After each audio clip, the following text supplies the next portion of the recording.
Hello, everybody, and welcome.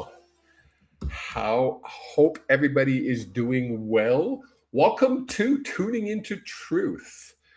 I'm getting used to saying that. As everybody knows, I've just rebranded, and it went from Cavelli Channeling Presents to Kevin the Medium Presents, and I didn't like Kevin the Medium Presents. So now we are tuning into truth.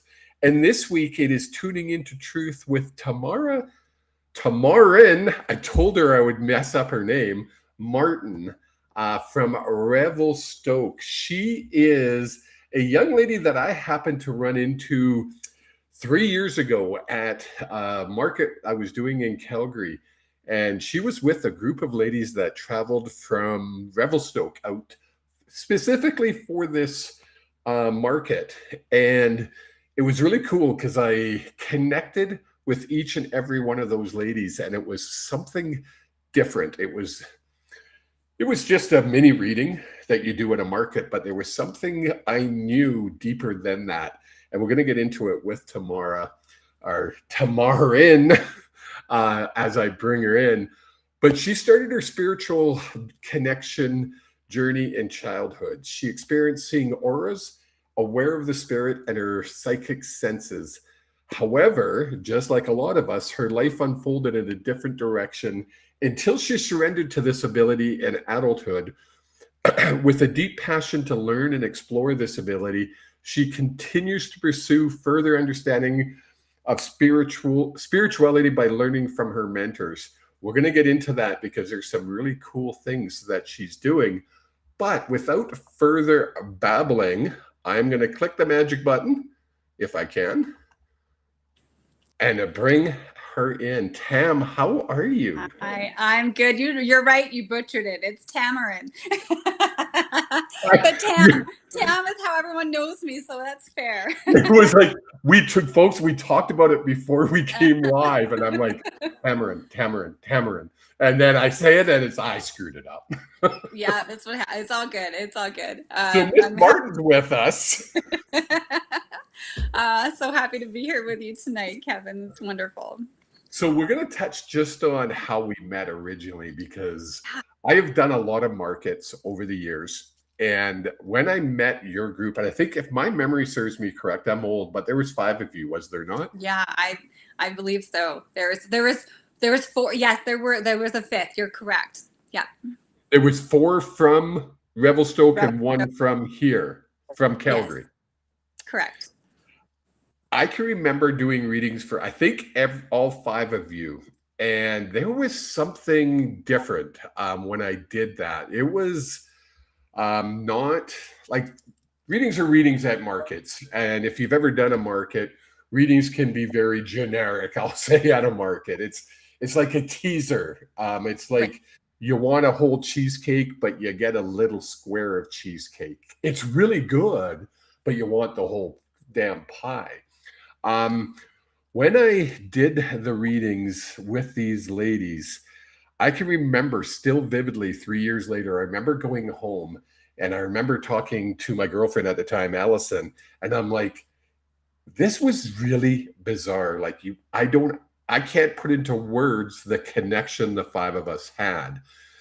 And then I think it was a year later or thereabouts, you invited me to a group reading with those same ladies. Yes, that's correct.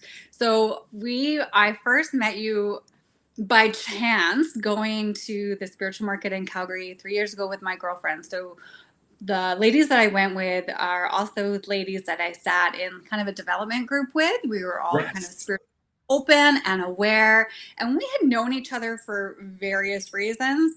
And one of those particular ladies was also a medium, and that's a whole other story we could do another time. But I certainly connected with her, and through the universe lines things up. And so I suggest to my crew, that we go to the spiritualist market, and we look around, and Kevin, we're all drawn to you. We're like, oh, Kevin, you got to go to Kevin. And my friend goes first, and then I go because I can just feel the vibration. I can feel the connection. And at that time in the market, Kevin, you were working with spirit guides. Yes. And I was developing, I knew who my guides were, and I was developing trust with them, I'll say. And so you gave us all really beautiful, profound messages, and we all could take them home, and they were all personal, individualized, which is interesting for a market, because you're right, it is like repeat. It's very surface level because it's all the time you have. Yes. But what the impact it had on you, Kevin, it also had on us as well. There was like a kindred spirit moment. My soul recognized your soul and the work that we're here to do. And so that is where we first met you, and we still talk about you. And absolutely, we loved it. And so we booked a group session with you to kind of follow up as well. Yeah. Yeah. And I think that those connections are so cool. Here's this, at that time, 57-year-old man meeting these young ladies from Revelstoke. We're not that far behind you. We're right behind you. We're on your tail. Those young ladies from Revelstoke. Yes. So random, but here we are 3 years later, and there's still that same connection. We got on our this call about 15 minutes before we went live, and it's like I felt like I was talking to somebody I've known for many lifetimes, because we're that connected. It's cool how the universe puts people together.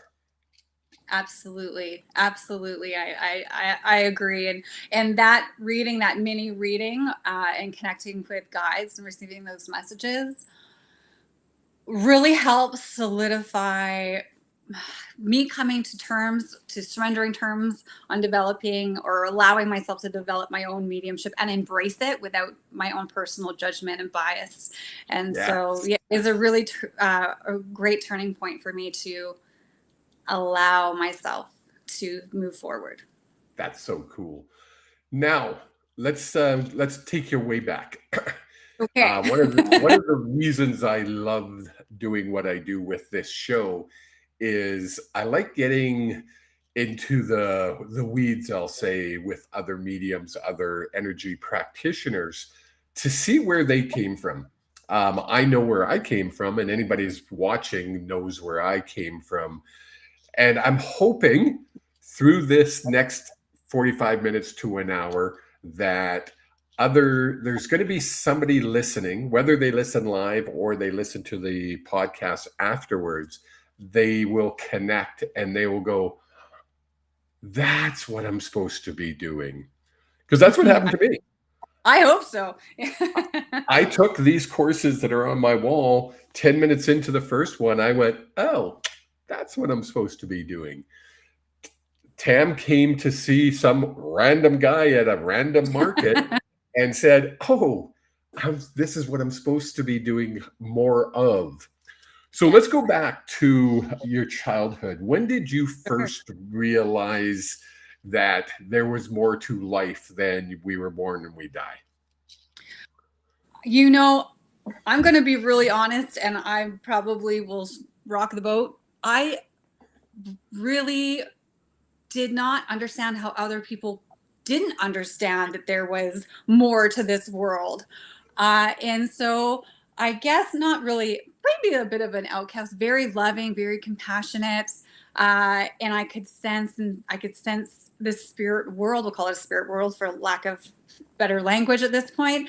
And I could see the light. So I always, as a child especially, and still as an adult with intention, but I don't walk around generally seeing auric fields anymore. But now when I was a child, I could see everyone's color, their light, and how dynamic it was, and receive information through that without realizing. So I'm just a little mini psychic medium running around, not really understanding what I'm getting, very empathetic in nature, connecting with animals, people, and just really having a super duper open heart. To the point where I'm over on a podcast, so I'm really just going to out myself right now. But when I when I was a kid, my parents and my siblings used to tease me because they used to say I used to speak in Tamanese, and I even spoke in different tongues in my own little way.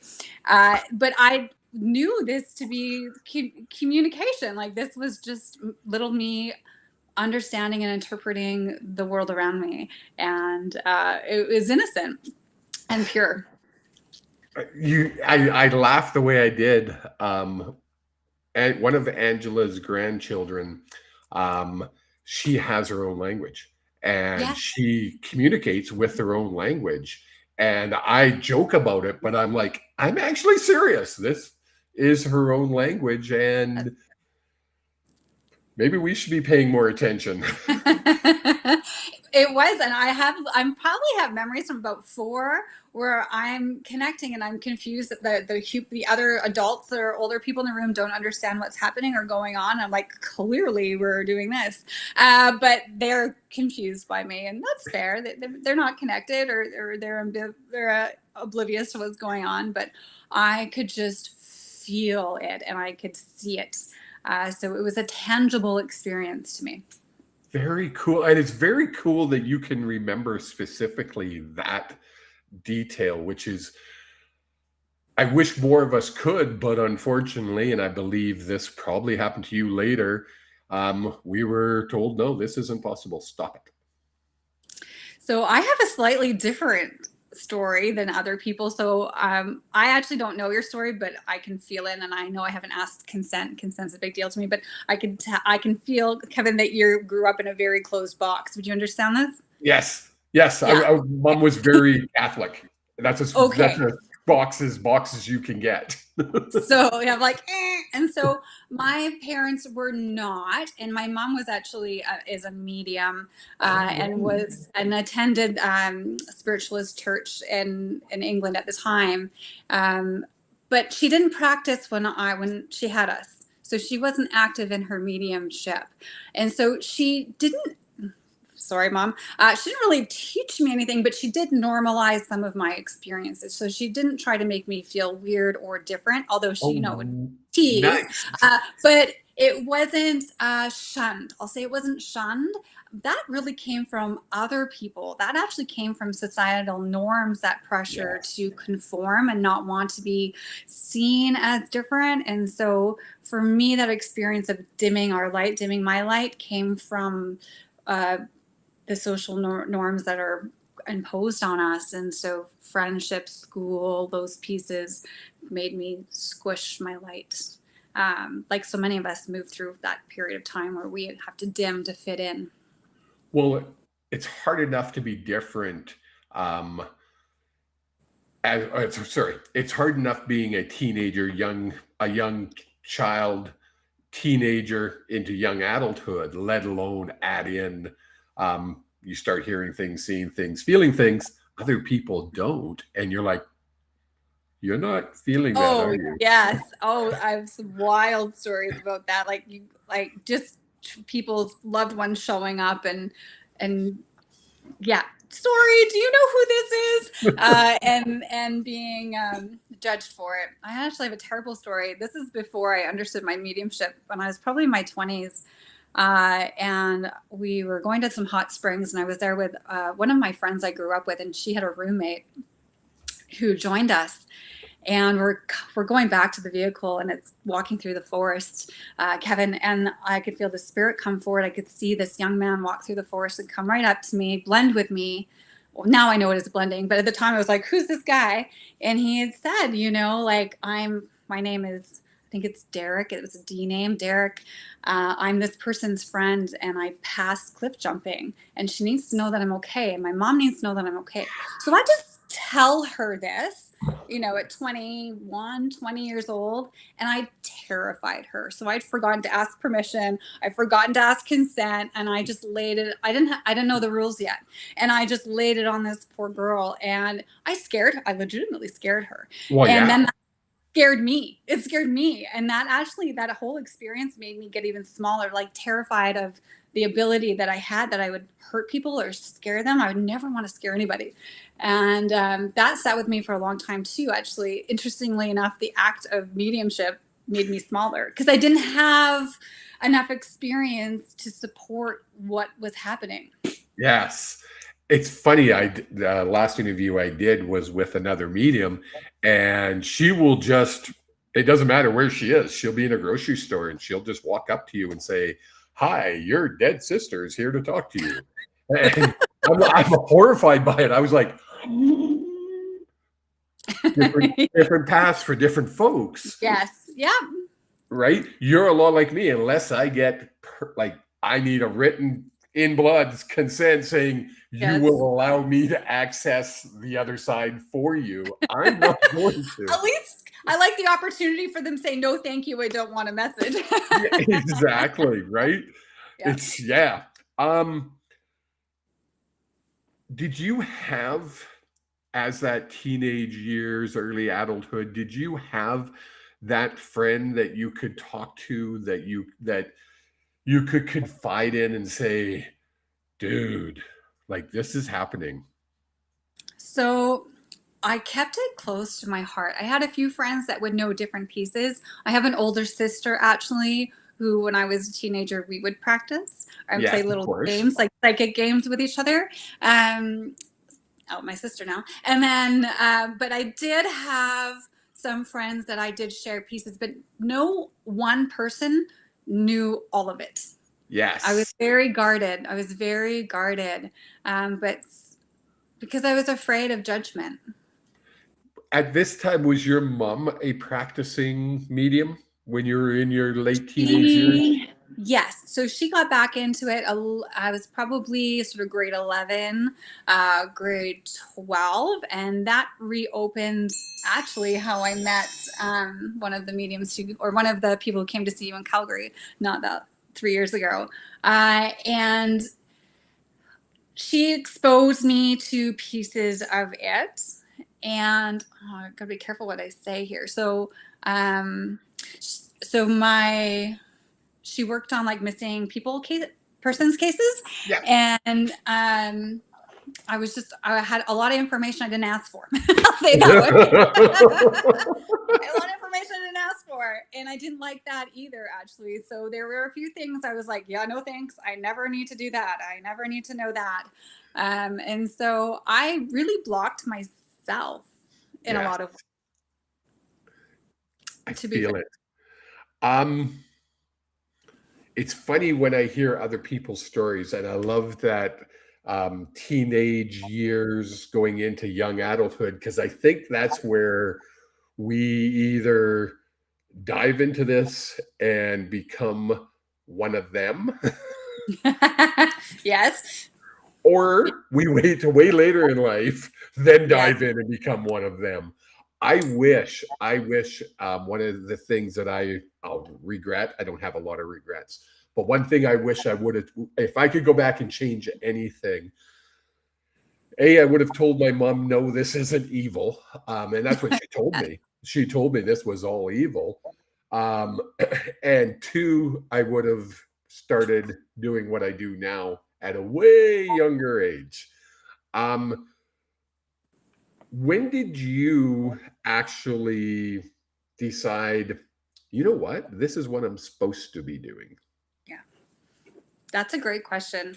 So I guess I had two openings, which is maybe unusual, but maybe not. So right around, I must have been about 24, 25. So funny enough, I went to school and I'm working on my science degree because that's, my area of education, and I was good at it. So I did it, but different than what I actually resonate as. And at one point I changed my mind and I felt really drawn to go in to study at the British Columbia Institute of Holistic Studies back in 2000. I'm so old now, 2005.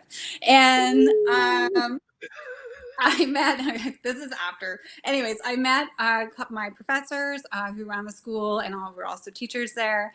And really for me, Reiki was my safe way in because I didn't want to be my mom. And so Reiki was my safe way into working with energy. Yes. And I thought, and I took energy concepts and we did other work as well, but it wasn't mediumship, but it was open.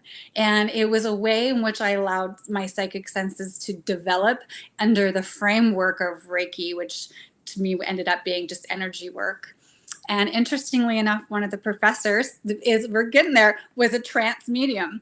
And he pulled me aside after school, and he basically said, Tamarin, I wanted to talk to you because I'm a medium. And I was like, oh, that's lovely. My mom's a medium. And he's like, no, you're a medium. And I shut it down. I was like, no, that's I do this. And he's like, no, you're a medium. And he actually invited me to sit with him a few times.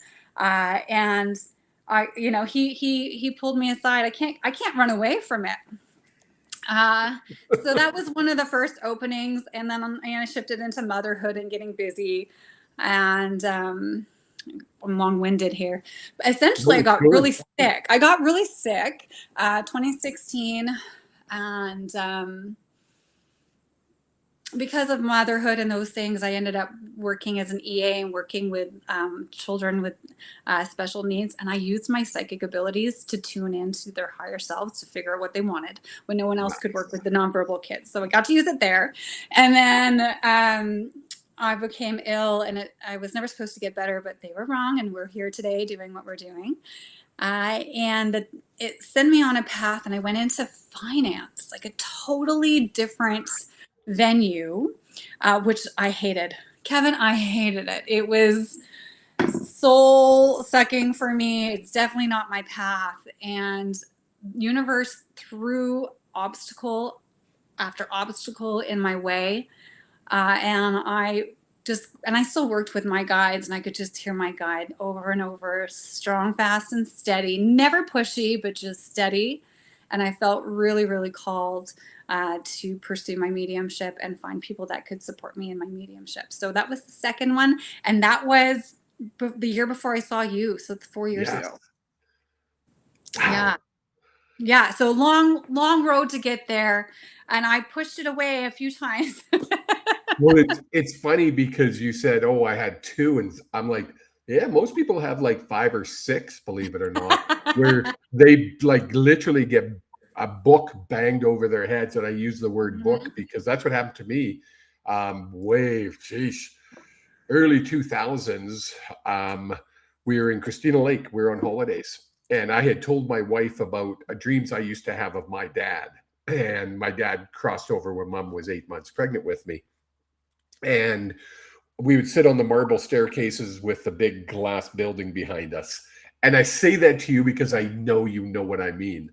And years later, my wife is reading a book by Sylvia Brown, and she describes the exact same place that I'm having these meetings with my dad, like in detail describes it. And I remember it vividly, my wife giving me the book. She goes, you got to read this paragraph. And it was like, what the? And I threw the book across the porch we were sitting on, and I couldn't get over the fact that 2 people who had never met described something that doesn't exist. How is that even possible? But you notice the words I chose was, how do 2 people who never met describe something that didn't exist? It had to exist if 2 people who've never met described it. Right. But you know what? I still buried that away for more than a decade until I actually took my first course, blah, blah, blah. You used a comment, and I want to go back to it.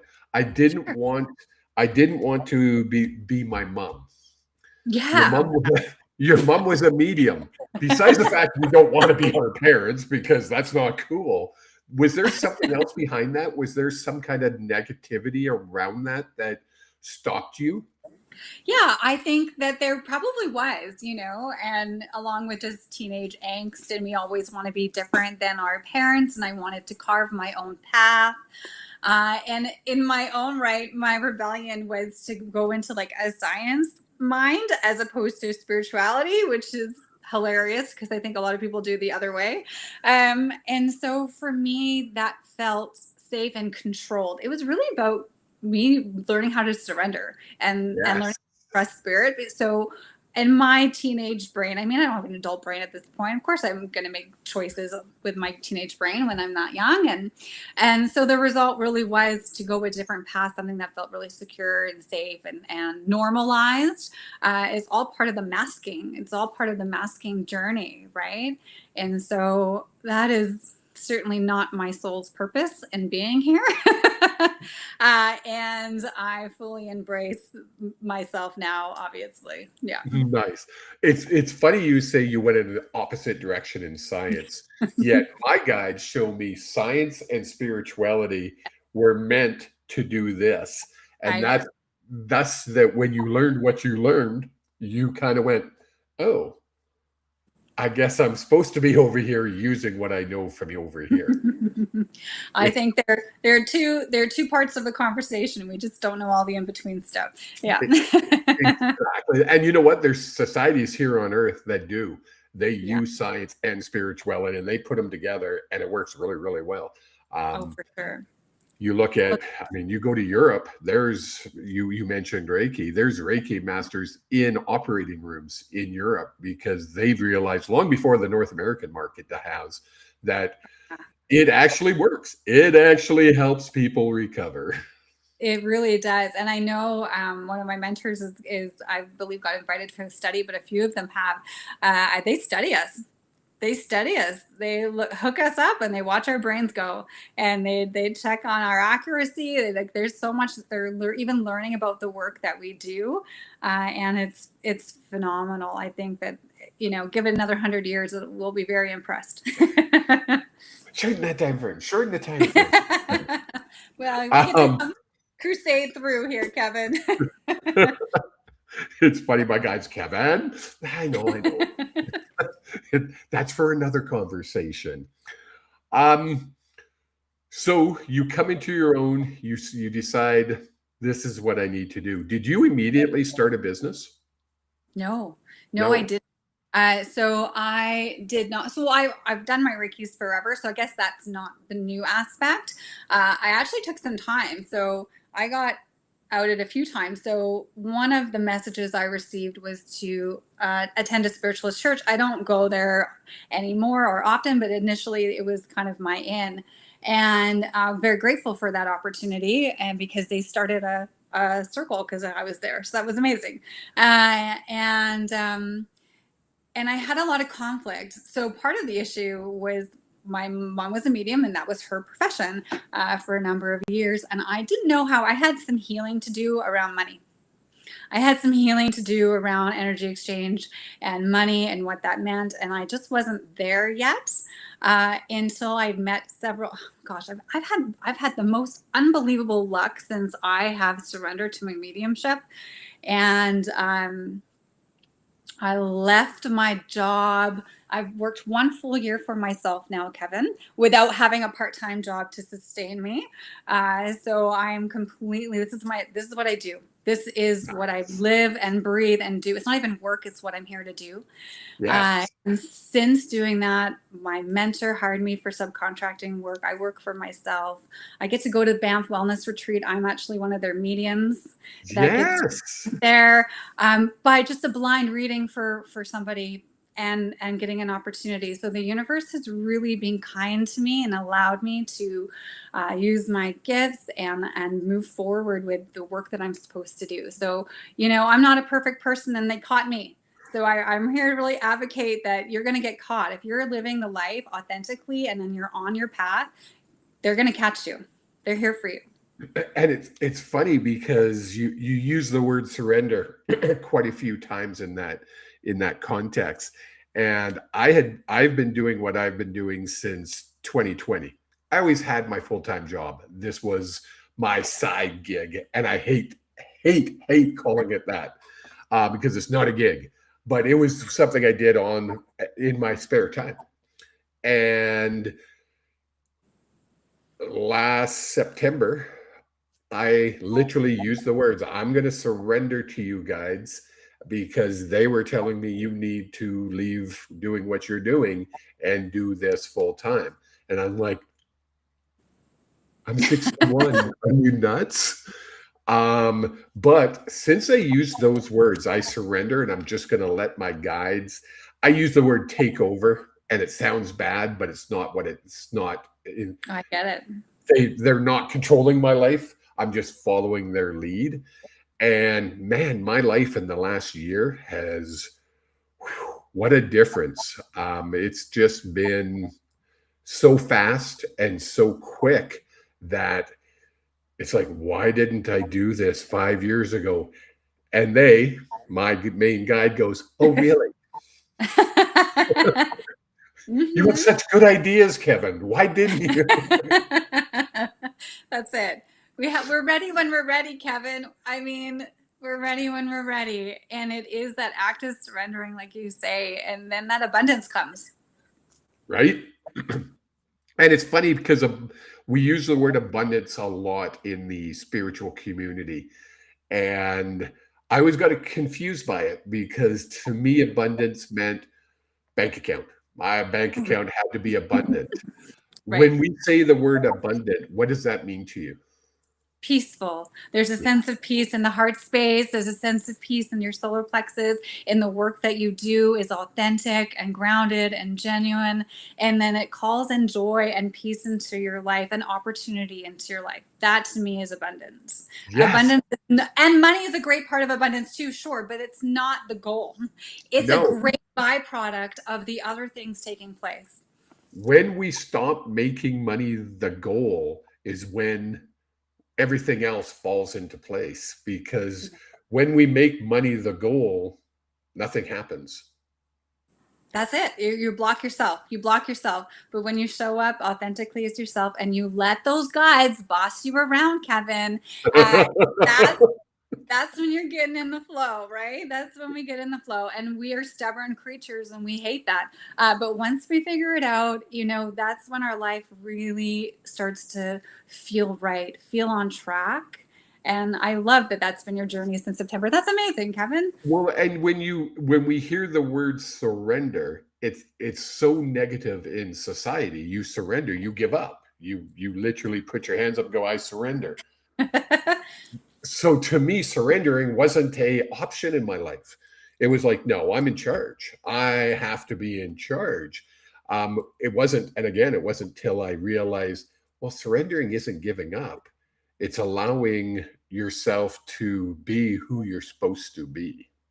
Yes, it really is. It's surrendering the mask, surrendering the guise and the pressure of everything else and just being yourself without judgment. And that's a lifelong practice. It's easy to say in this moment, but it is a lifelong practice that we It will always is. be working on. But there's the surrendering is just letting go of controlling the facade, controlling what we think the other people will say, be, or believe, and changing that internal narrative into just being an authentic version of ourselves. It takes practice.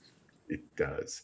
Folks, I am chatting with Tam Martin from Revelstoke, psychic medium, energy worker. She's doing Oh, yes. all kinds of cool stuff. I'm asking all kinds of questions. Yeah. If you guys who are listening have questions, there's a chat, whether you're in Facebook, YouTube land, wherever you might be listening in, ask the questions. Even if you're listening um, after, if you're listening to the replay or watching the replay, ask a question because I can guarantee you both Tam and I will be paying attention to that down the road. So if you Absolutely. have a question that I haven't asked that you want to hear, please ask it. Now, you say it's been about a year that you've decided this was what I'm doing. What is This it that you do? Okay, so what do I do? Well, I let my guides boss me around. So I am what is considered many things. So it depends on your language. So I work as one of the following an evidential medium. So that's when we base it on the spirit communicator providing specific information, relaying that, and then I blend in for messaging. That's one aspect. I really love doing soul readings as well.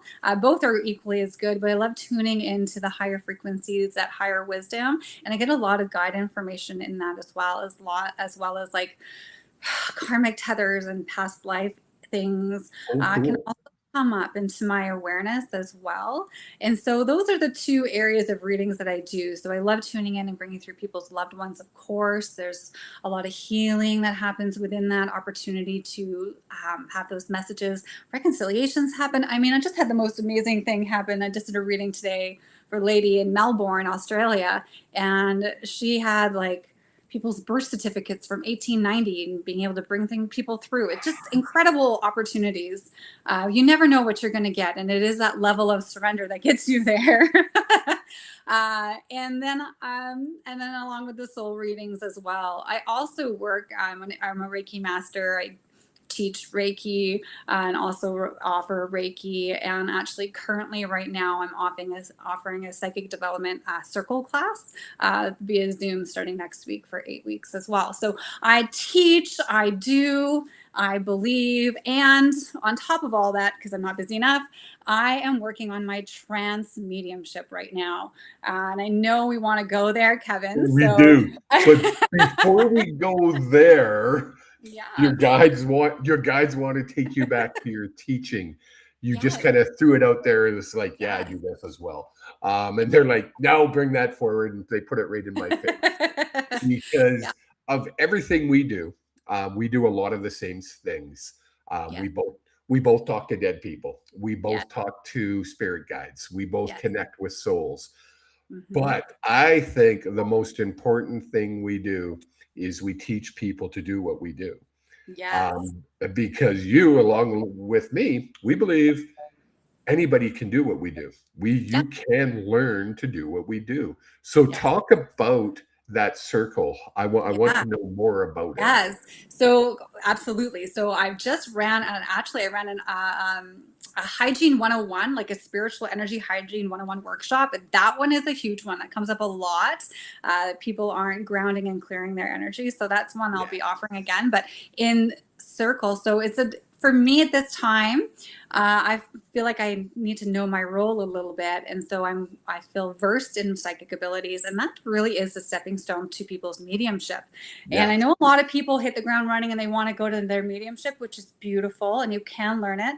But my understanding and my belief system is that that's absolutely correct. But you really need to have a strong foundation in understanding your clairs and your psychic senses so that you can support your mediumship with a really great foundation. And so that's really where I'm being led currently. I know there'll be mediumship in the future, and maybe even we'll do something, Kevin. And so I feel it. right now, I'm offering psychic development. This is really helping people who are curious about their intuitive gifts because you're 100% right. I really feel like this is a learned ability. It is a tuning in to our inner knowing and our inner voice and exploring our natural innate abilities. Those are the ones that have been shunned, pushed down, and told that we shouldn't use them. They're there for a reason. And I really want to support people in connecting to that and learning about that. And so I'm offering an 8-week program right now, starting next week, Monday evening, specific time, and moving through different exercises. You get supported in practical exercises, theory, discussion, one-on-one. So really a complete overhaul of all of the clairs and what's going on over Folks, those weeks. Yeah, this just being foundation. this is the reason Tam came on our show. Um, so I do a channeling 101. It's an evening workshop where I kind of let people I show people how to dip their toes. I show Awesome. people how to dip their toe and connect with their guides. Um, I always get what's next.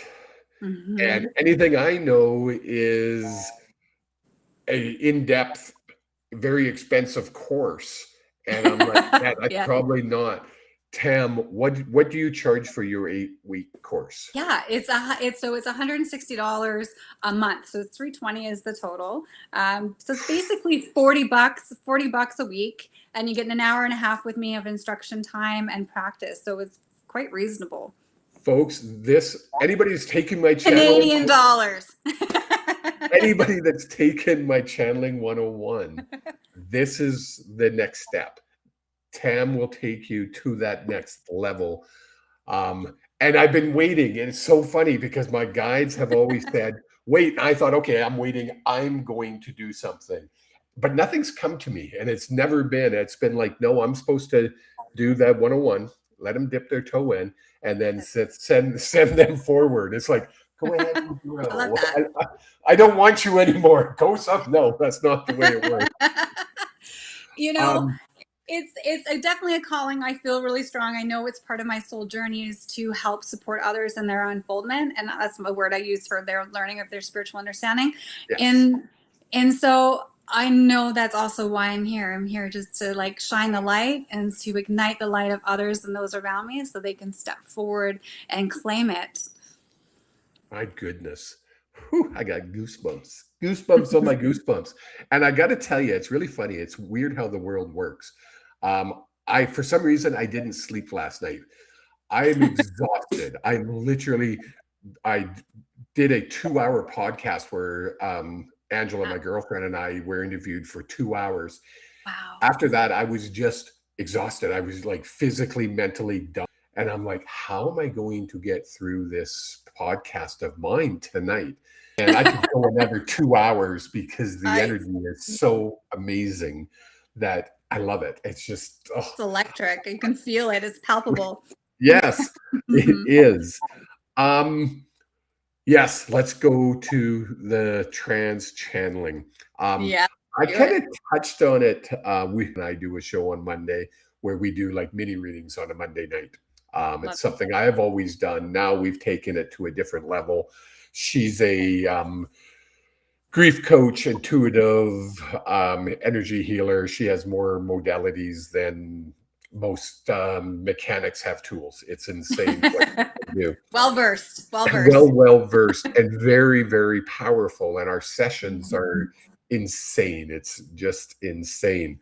But we did touch a little bit on our last one about my drive to actually start doing a channel of a ET. And I get it caught there when I go to say ET because I think it's freaking so outside my comfort zone. But that's the only word I can come up with. We were talking before we came on the air, and you blew my mind when you said, oh, and I'm starting to do trans channeling. Explain what you're doing. Okay, so I will do my best here. So I'll kind of break it down because I feel like knowledge is power, and anyone is tuning in and listening to this, anybody who knows anything about me, I don't gatekeep. I share everything because I really do want to empower people and have them understand their experiences. And so there are two types of mental mediumship. There's the evidential, where we blend with somebody a little bit and get information. And then there's the mental mediumship, which is controlled state, which is trance, where we allow a full blend to merge in. And essentially, we allow ourselves to become small or to the side, however you envision that, and allow a different consciousness source to bring forward all kinds of things. It could be a trance healing, it could be trance philosophy, it could be trance inspirational speech. There's a plethora of information, and I'm just a beginner, so I won't overreach here, but that's my understanding. And so I've been moving through, and Soul Journey, that's the other one. So yes. I'm really excited about that. That's actually a workshop coming up on the weekend. I'm very excited. And so that's where I've been working with. So in Controlled Circle, I've been working on trance mediumship. The reason why I got drawn to Circle for specifically trance and not other forms of mental mediumship was because I've had some very interesting experiences where I have felt an entity come in and relay a lot of information as I moved to the side. And it made me realize I'm just although I may have aspects of my mediumship, covered sufficiently enough, obviously it's what I do for a living, there's more to my journey here. There's more to the ability, there's more blending to happen, and there's certainly more information to come through to support us and bring through those messages and the healing that's required right now. And so that's kind of where I'm dipping my toe in, Kevin. I know you've got some things to share yourself, honey. That is so cool, because I'm not taking a course. I am going to go sit with my mentor, Ken Lewicki, before I go deep. Not that I haven't gone down the rabbit hole, folks. I went down the rabbit hole trying to figure out what it was, why me was the first question, and why now? And those ones were big for me, is why me and why now? I always knew, since I've started doing this 5 years ago and thousands of readings later, I always knew there was more to the universe than mediumship. There's more than just Uncle Joe coming through and saying he loves you. That's great. Yes. I know there's more than just our spirit guides over there giving us guidance. I know there's more than angels and sprites and fairies and dragons. But I always kind of almost put blinders on, because I was told when I first started doing this by my guides, this is what you're going to do. You're going to be the medium's medium, which I never understood at first. But then it started I started really understanding what it was, because I have a lot of mediums come to me, not so much to get messages from Uncle Joe, but to get messages from spirit guides. Mediums I'm literally one of them. Mediums love messages from spirit guides to kind of figure out where they're supposed to be going, what they're supposed to be doing. So I'm the medium's medium. And when I finished taking all my courses I took with Ken, all the clients or all the students I was in these courses with, they went out and they learned Reiki. They went out and learned Akashic Records and blah, blah, blah. And I was like, I'm going to go to, what do you mean I don't get to do that? That sucks. All I get to do is this. That was 5 years ago, 5.5 years ago. I now realize I know why I'm doing what I'm doing, because I love what I do. And if you love what you do, you're going to become good at what you do. It's just a fact. I'm not tooting my horn. It's not an ego thing. It's just a fact. I'm very good at getting out of the way. And folks, that's what mediumship is. It's getting out of the way and letting them take over, letting them pass the messages. I quite often say I'm just a vessel. They just pass messages through me.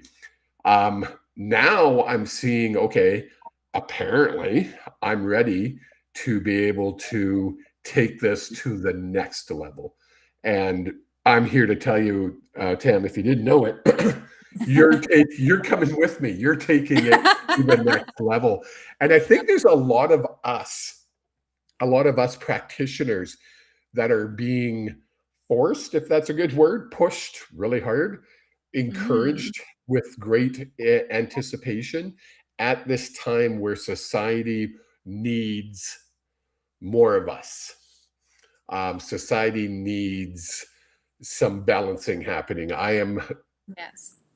You don't have to be a psychic to realize negativity is taken over. That balance is off right now.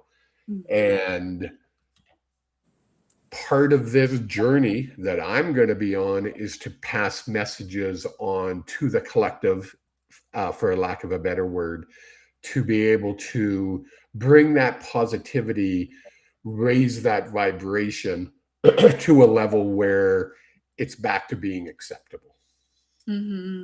Absolutely. And I think the call to trance, and again, this is just my personal opinion. I'll see what comments come up after I say this. It's just a growth in our own awareness as well. When you work with the spirit world, that's one frequency, one vibrational hold, right? And so trance is, again, a different frequency. It's a different kind of consciousness. And so as we grow in our awareness and our understanding, those things become achievable. those things become into our wheelhouse as opportunities. And that's exactly, sorry, I'm reading you. That's exactly where we're going. That's exactly what's happening for you. It's just the further, it's actually not even new. It's just a recognizing and awareness that you're moving through. This is something that you can and that you were supposed to do because of the experiences that you've had. This it's not really a gate, it's just there. It's just your awareness has grown, and now you can reach it. It's there. It's waiting And for you. my guide showed it to me, just like when you're in grade 7. Where I went to school, elementary was kindergarten to grade 7. High school was 8 to 12. So when you finish grade 7, you now know enough to go to grade 8. That's it. Right? That's the way they're shown, because it's still, we say we have an adult brain. My guides laughed when you said that. I didn't bring it up. They're like, Kevin's still dealing with his 19-year-old brain, but it's okay. I'm male. That's just the way we work. And we have fun doing it. But do you see the future? Do you, and I don't mean, do you predict the future and give people winning lottery numbers? Because that's still something I would do that. We would be sitting somewhere maybe different.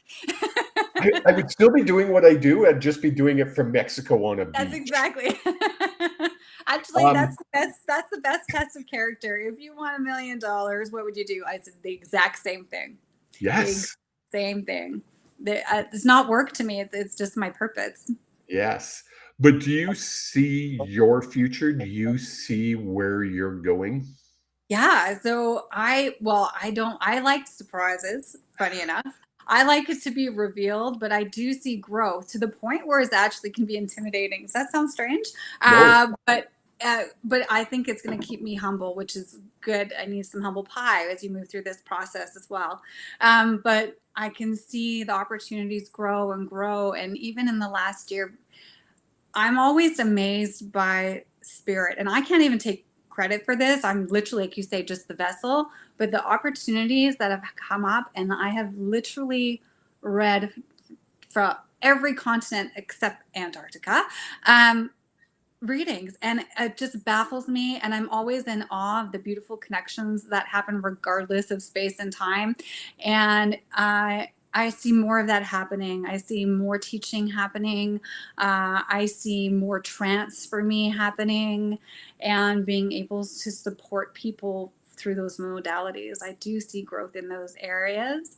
And I hope there's some other surprises in there for me too. And really, I don't really see myself changing that much. Perhaps the reach will change. But the work that I do, the foundation is very much still in place, or currently in place. I love that you feel the same way, where you're still, even after, as long as I've been doing this, almost 6 years and thousands of readings, and literally have clients all over the world, I still get blown away when someone reaches out to me and they're from, like you said, you have a client that you had from Australia. And it's like, how does this happen? Yeah, exactly. Right? It's beautiful, and it's spirit led, and this is it. It's like we can't even take credit, but it doesn't. It's not lost on me how profound and powerful it is, and it's a beautiful thing to be a part of. That's for sure. Yes. It's funny. I have a huge group of clients from the Minnesota area, which I find bizarre. I have no Love connection it. to Minnesota whatsoever, but I have this huge clientele from Minnesota, and it's just growing and growing. And it's like, am I supposed to move to Minnesota? No, I'm not moving to They need Minnesota. you, Kevin. Apparently, I'm going to go there, but I'm not going to move there. Right. Um, That's wonderful. where can people reach you? What's the easiest way to get in touch with Yeah, you? so I mean, clearly on my socials, Medium, Tamarin Martin, for Facebook and for Instagram, but also on my website, there's a ton of information, including that development course that I'm offering is on there as well. And that's a little bit different. So it is soul shine.ca is my website, and you can find a bunch of information on there as well, courses, classes, upcoming live events, as well as booking. So whether you're here in the Revelstoke area, Nakusp or Golden or Banff, or if you want to do virtually, that's all located on the website as well, or link in the bio through my socials.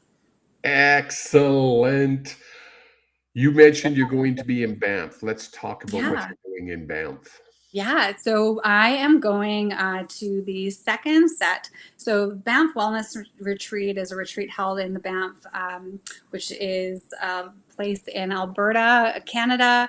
Beautiful Rocky Mountain location. It is a Banff Wellness Retreat, and there are some spiritual aspects, or they touch on some of those things as well.